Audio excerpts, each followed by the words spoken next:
Okay, it is the end of the week. The market's been pretty much on hold today. We've had a seller at 80. We've had a buyer at 75.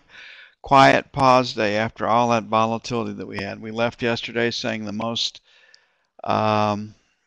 likely occurrence today was a pause day, consolidation day. And then we started out this morning wanting to sell 85s to 90s, wanting to buy that 65 area. Didn't get close to it. You were buying 73, 75s, and you were selling 80s to 82s. So we've had a very quiet day. But if we were to close it right here at 77, 75, right now, pretty strong P, we would be buying weakness to see if we could extend the range and trade higher come Monday. Monday's news, Chicago PMI.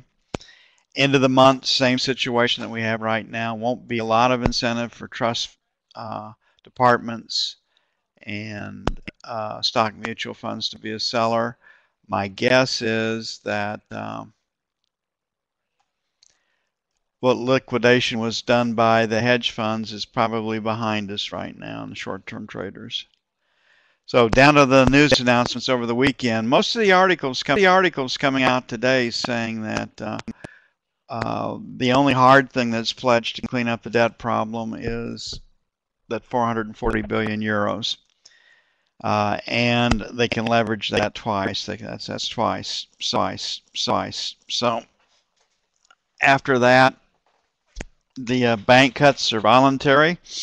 The banks are to get their capital rates up if no one will invest in the banks. Who's going to do that? The Greek haircuts does not affect the ECB, does not affect Greek pension plans, Greek holders. Lots of details to be worked out, and nothing that a couple of Molotov cocktails can't slow down.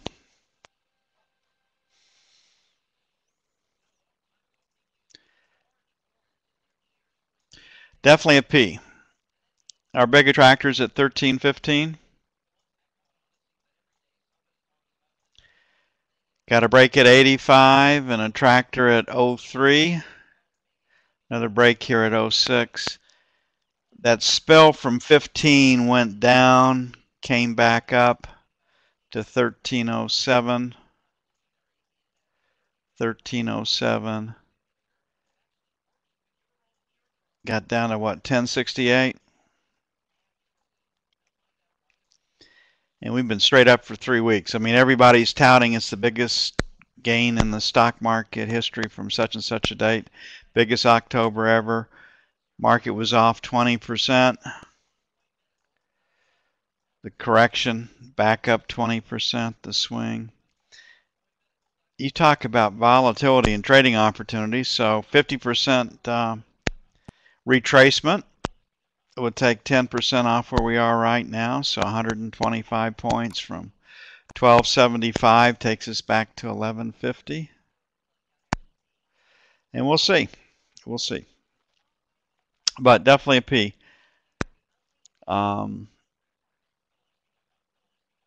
First band of support will be 73.75.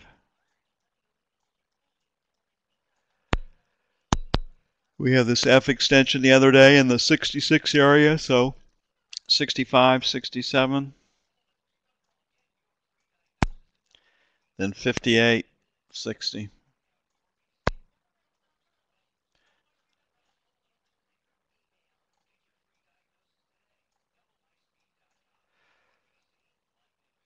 So we'll see what happens over the weekend, what the news brings out. If there's any details on what's going on in the EU, if it comes from the bureaucrats, it'll be supportive rhetoric. If it comes from the analysts and the people that opine on it, it'll probably say, excuse me, there'll be holes in it. So 11.3 is the next formal announcement from the EU. Timmy Geithner's all excited about the fact that Europe is using leverage like the United States does. More bang for the buck. German central bank says, hey, isn't leverage and borrowing what got us into trouble in the first place?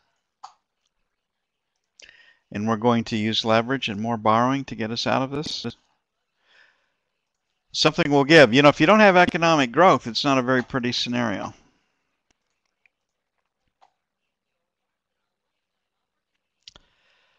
So, I mean, this is just outside in trading. It's a bracketed market. You hit the value area low, it comes right back to the middle. Hit the value area high, it comes back to the middle. So you've had 3 value area high trades there, basically outside in, that have all worked. And you've had one off the value area low.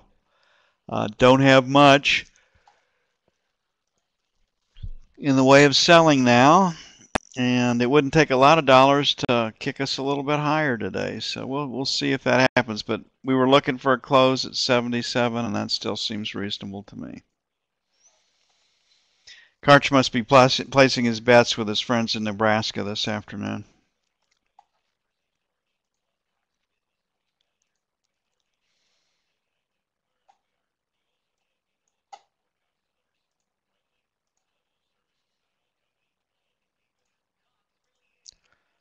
Tennessee plays South Carolina with a true freshman starting at quarterback. So I doubt seriously if Tennessee will ring the bell. But if there was a team that Tennessee could beat in the SEC this year besides Kentucky, that had somewhat of a reputation, it would be South Carolina. But I'm not holding my breath.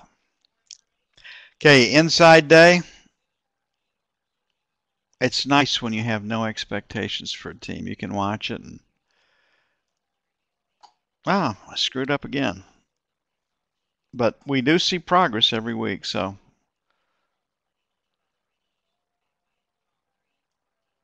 Inside day.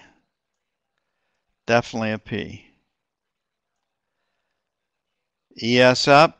This one will be down. ES down. This one will be up. Most likely occurrence on Monday again will, because it's the end of the month, will probably be, in no major news coming out, will be sideways.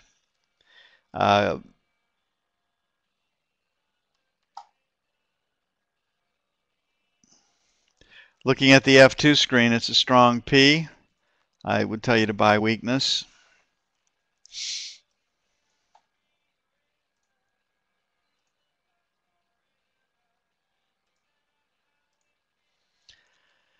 See if you can take the market higher.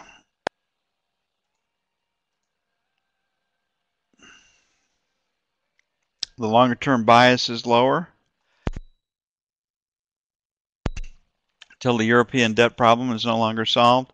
Just structurally, when you look at this, value area high, broke it out.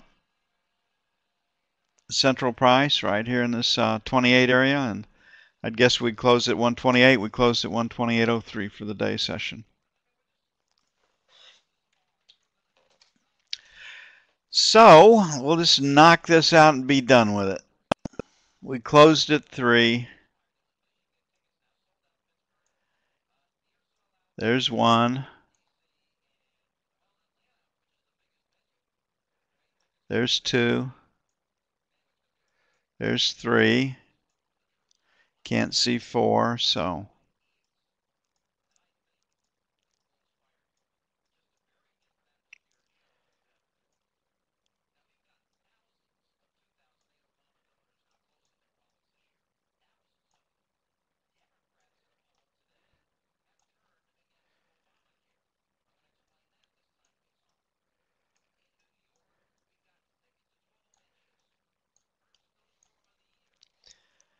On the downside, there's 1. Last rotate down an E period. 2.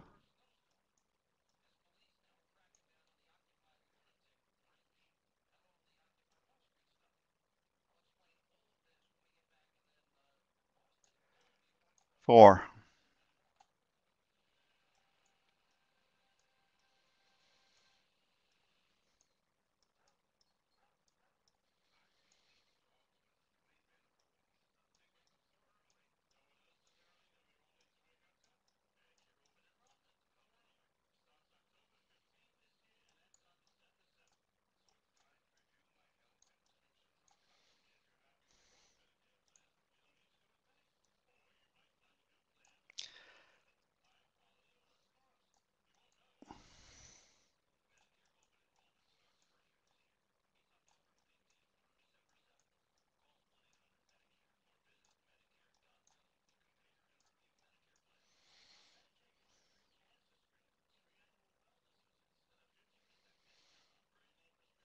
And we'll find out the preferred buy risk structurally right now would be 21 to 25 on the assumption we'll have basically a trading range, but I'm not too sure we can get it that lower, that much lower. We'll see what happens. And I'd sell failure.